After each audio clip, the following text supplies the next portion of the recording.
Bonjour à tous, aujourd'hui on va passer au grand 3 du cours. Donc vous prenez votre partie cours et notre grand 3. Proportionnalité et représentation graphique.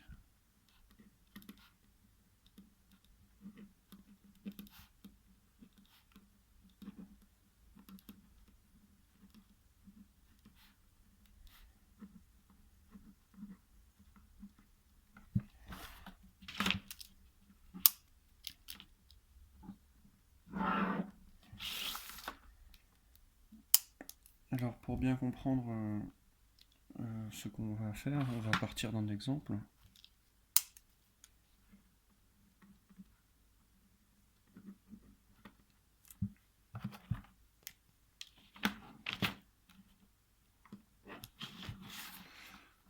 On va tracer un tableau.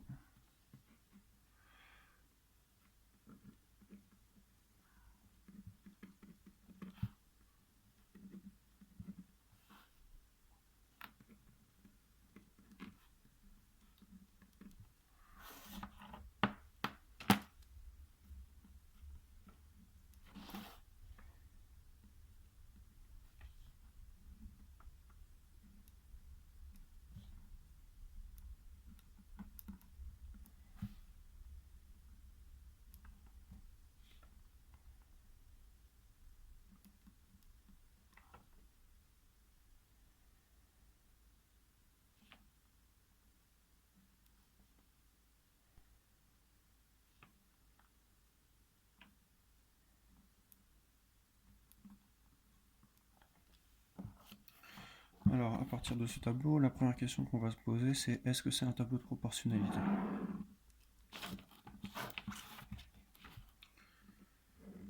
Pour savoir si ce tableau est un tableau de proportionnalité, on va appliquer la méthode qu'on a vue dans le grand 2. Dans le grand 2 petit 1, quand on cherchait le coefficient de proportionnalité, s'il existe, parce qu'il n'existe pas toujours. Donc on va diviser la deuxième ligne par la première ligne,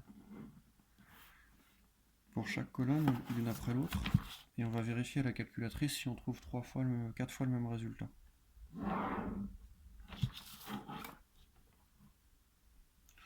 Alors, si on calcule le rapport,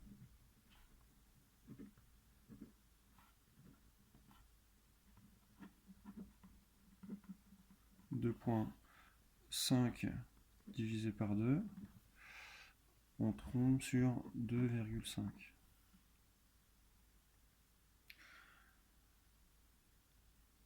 Euh, 12,5 divisé par 5. Ici, je parle de la deuxième colonne. Donc vous remarquez que pour la première colonne, je fais 5 divisé par 2, c'est la définition qu'on a utilisée pour le coefficient de proportionnalité. Deuxième ligne divisée par première ligne. Pareil pour la deuxième colonne. Après, on fera pareil pour la troisième et pareil pour la quatrième. Donc je peux déjà écrire les autres. 15 divisé par 6, 15 divisé par 6. Et le dernier, ce sera 22,5 divisé par 9.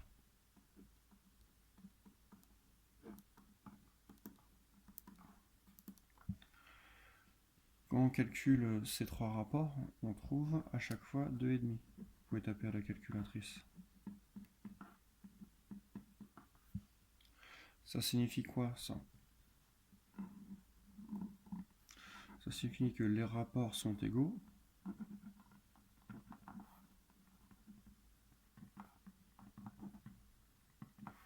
Donc, il s'agit d'un tableau de proportionnalité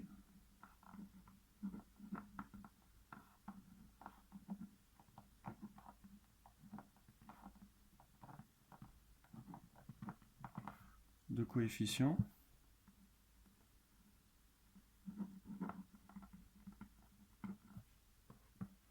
de proportionnalité 2,5.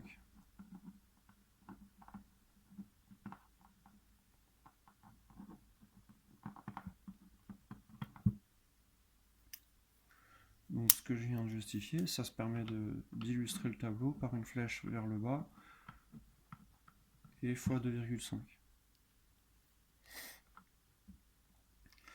Donc je rappelle aussi que si on veut remonter, il faut diviser par 2,5, mais c'est pas le sujet.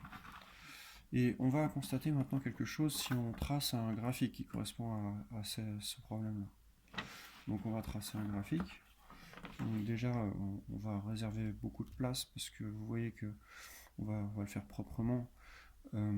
En quantité de kilogrammes, on va jusqu'à 9, c'est-à-dire qu'horizontalement, on va jusqu'à 9. Verticalement, on va jusqu'à 22,5. Donc on va prévoir 1 cm pour chaque unité. Donc on a besoin de 9 cm en unité horizontale et 22,5 verticale. Donc sur ma feuille, je prévois 22 cm et demi verticalement.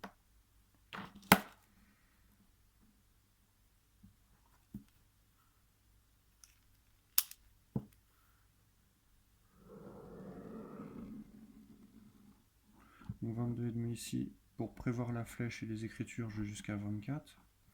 De toute façon, la feuille est perdue. Horizontalement, c'est pareil. Je vais jusqu'à 9 cm.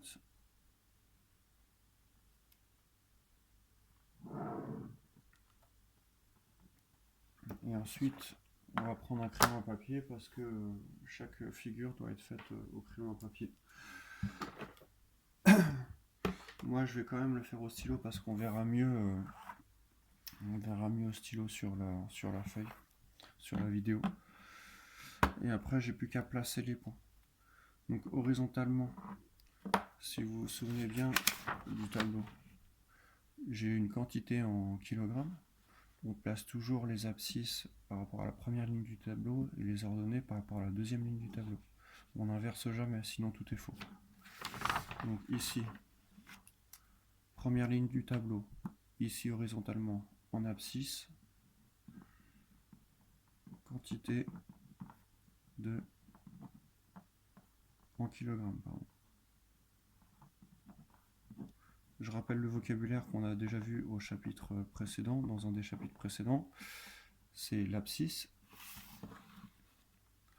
Et en ordonnée, c'est le prix en euros.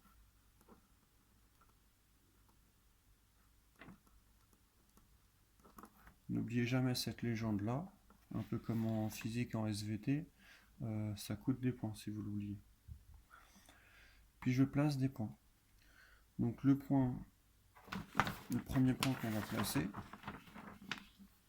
ça va être l'abscisse 2, l'ordonnée 5. Ça veut dire 2 vers la droite, 2 cm vers la droite, 5 vers le haut. 2 vers la droite.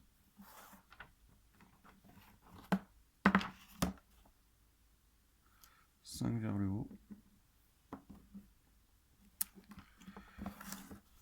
Par chance, je tombe sur une ligne du cahier.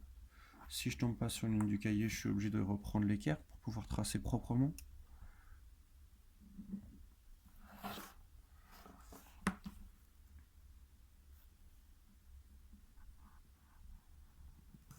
Et je fais ma petite croix ici. Notez qu'ici j'ai fait en trait plein, mais en pointillé ça suffit en principe. Donc ce point là, je rappelle comment on le note.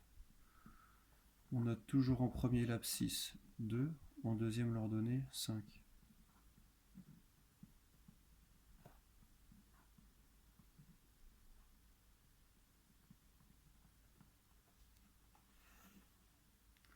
Deuxième point, on va placer le point d'abscisse 5 d'ordonnée 12,5. Donc ça veut dire 5 cm vers la droite, 12,5 vers le haut.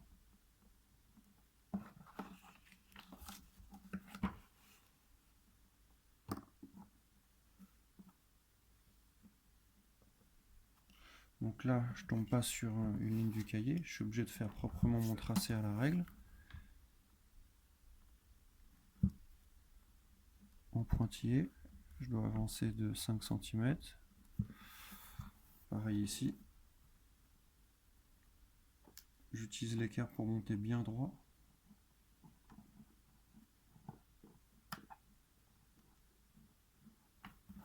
Et je vais monter pour avoir l'emplacement précis du point jusqu'à la ligne que j'ai tracée déjà Ici, à cet emplacement, je fais une marque un peu plus épaisse. Et c'est le point d'abscisse 5 d'ordonnée 12,5. Pareil avec les deux autres. 6 cm 15.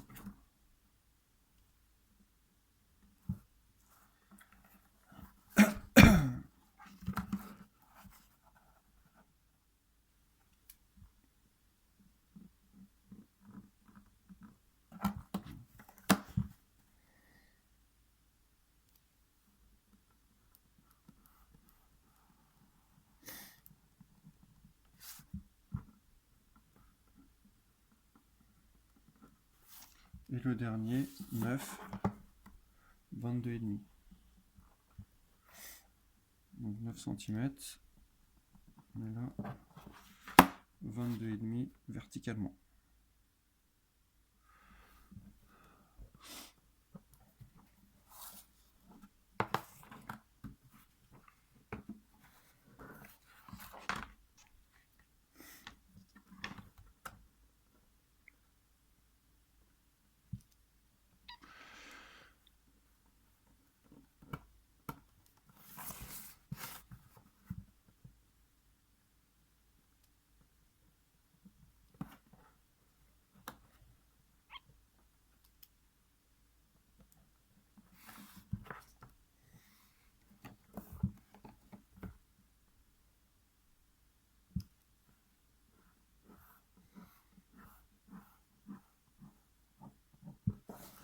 Donc les traits en pointillés, souvent on les demande lors des contrôles dans les énoncés des exercices. On vous demande de laisser les traits de construction ou de laisser les marques de construction.